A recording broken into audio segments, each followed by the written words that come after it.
Welcome everyone to the Trust the Plan podcast. I'm Nick. And I'm Jim. And Jim, at Peak Wealth Management, we believe by providing education and guidance, we can help you make great financial decisions so you can retire with peak confidence.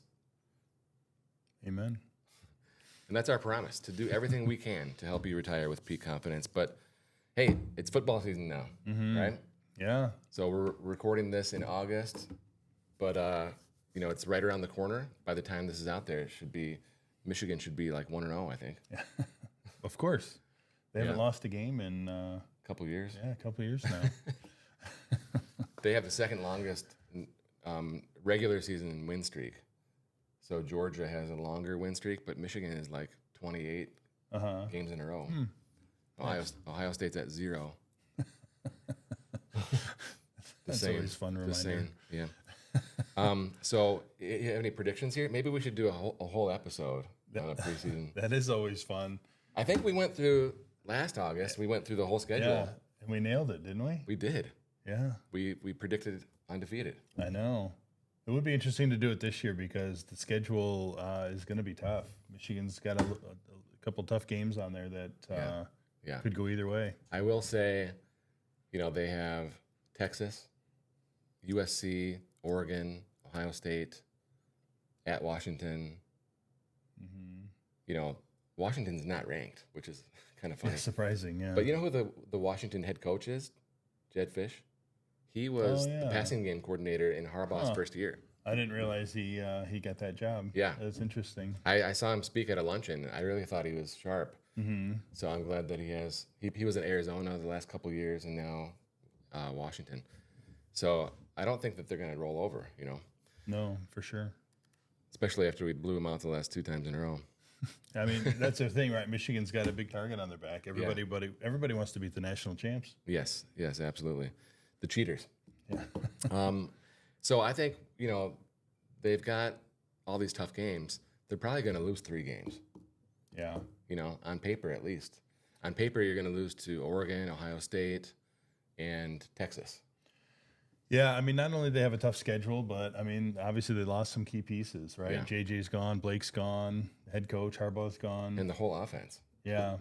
Yeah. There'll be some obstacles to overcome, but they're still deep. They still have a lot of talent, so Moore's got a lot of experience.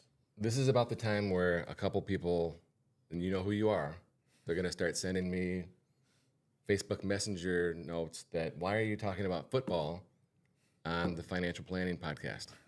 And I have to remind them every time, because we like it.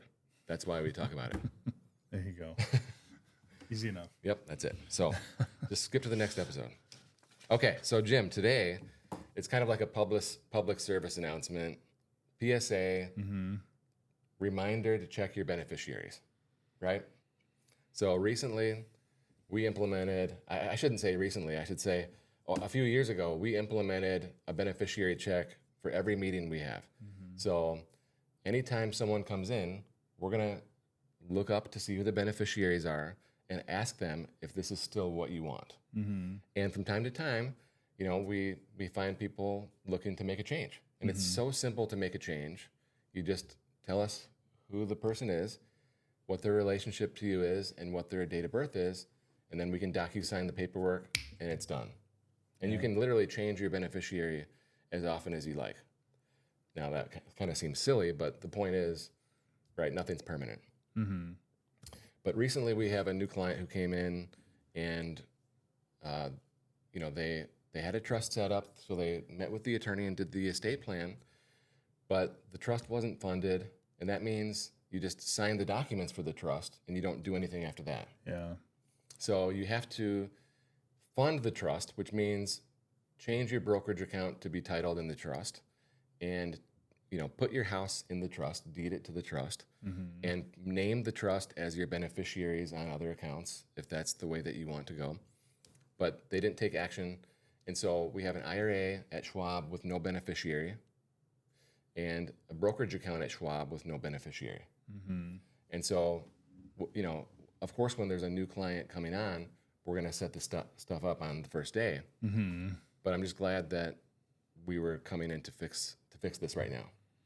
Yeah, absolutely. You know, when our operations team was going through the paperwork and discovered there's no beneficiaries, that's a real hot button for them and a red flag. They wanna to get that taken care of. You know, Yeah. making sure. If you want to get Patty excited, Yeah. right?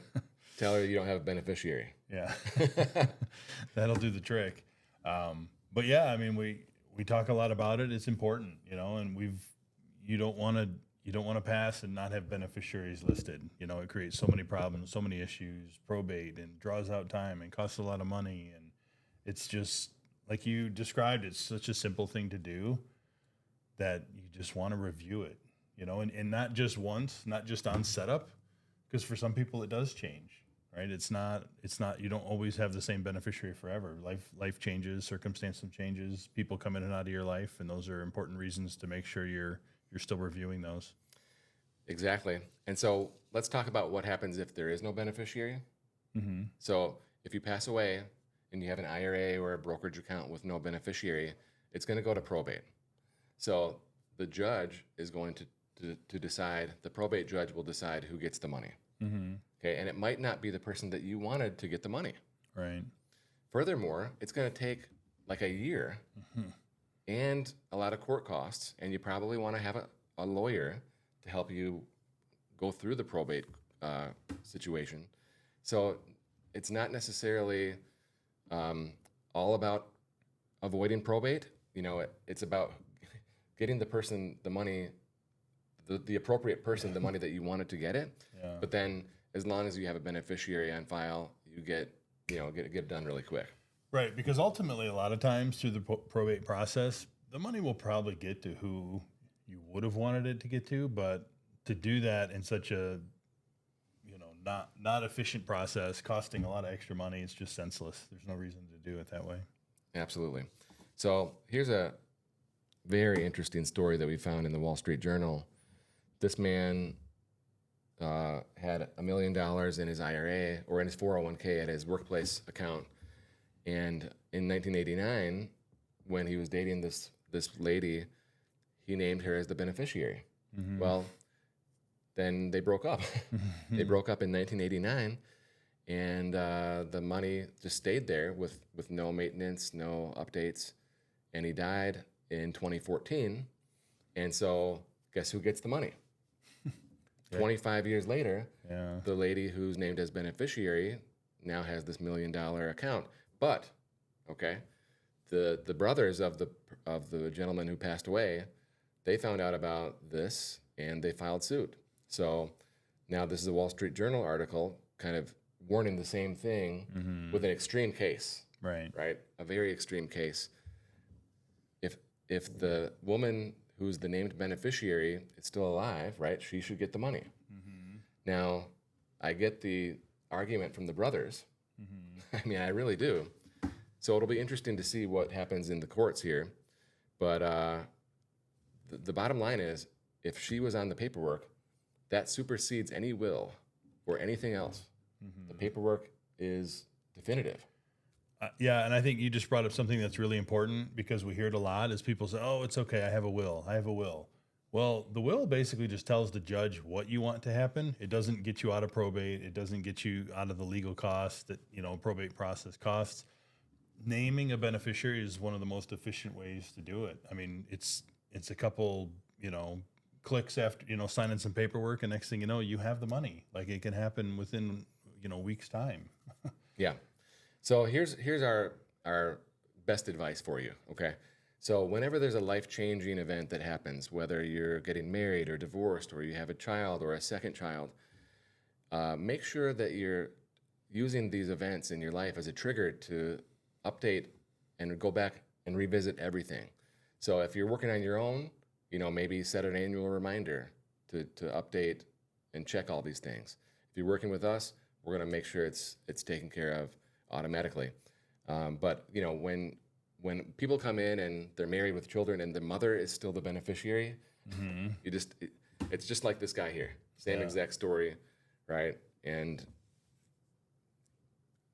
it's time to reevaluate, examine everything, and update everything. Right, because another thing that happens is people will say, oh, well, if I left it to my mom, she would just give it to my spouse anyway.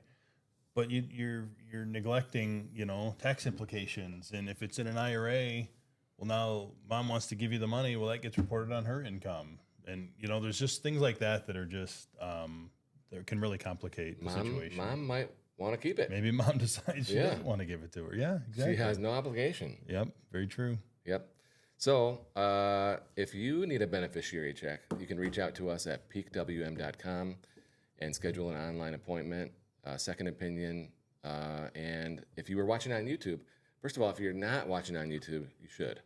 And if you are watching on YouTube, please ring that bell, subscribe, and you'll be notified for the next episode.